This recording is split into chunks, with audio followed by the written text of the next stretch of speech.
Hello, I'm here to talk to you today about journaling. A lot of people have asked me lately about my journaling.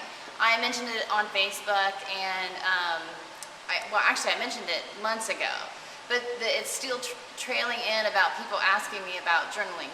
I think it's kind of funny that they're asking me about it because I personally find it a little private to talk about my journaling, but I also appreciate that I put something out there saying that I was going to get back to doing it, and you know what? People are holding me accountable to it. And not only holding me accountable, but asking me, well, how's it going, and how did you start, and what do you write about? So I think that's fun when you share like that. So here's how I got started with journaling. The Success Principles is a book I've mentioned quite a few times. It's a Canfield book. I still go back to that often. With so many principles, you can just pick one up and read it really quickly and have a little lesson for the day, or sometimes I just use the book and I open it up where it falls and, oh, what do you know, I needed to read that. So that's actually what started me on journaling about 3 years ago. Then I took C.J. McClanahan's class, Reach More. It's a class for business owners who want to build a business that runs without them. And he gave us a journal.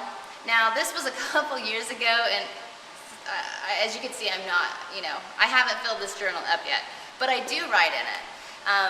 And I'm actually forcing myself to write through all the rest of this, even though I don't really like this as a journal.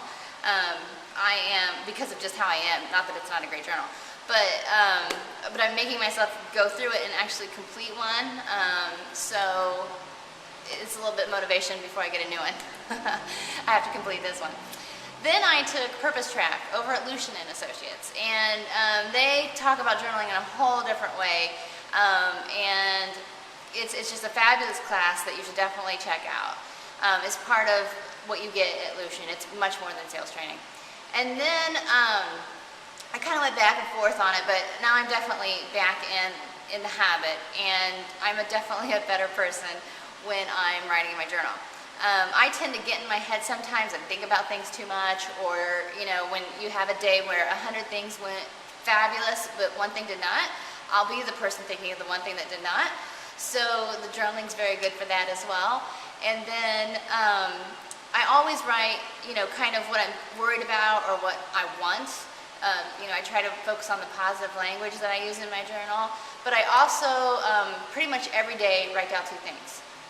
First, I write down what I'm grateful for, back to that 101 thing. I need to remind myself all the fabulous things I have in my life, because I do have amazingly fabulous things in my life. And then also what I've learned for the day, because I'm always learning something every day. Sometimes the hard way, sometimes the good way, and sometimes multiple things in a day. But I try to write those things down and learn from it. So that's how I use my journal, and that's how I got started, and happy journaling.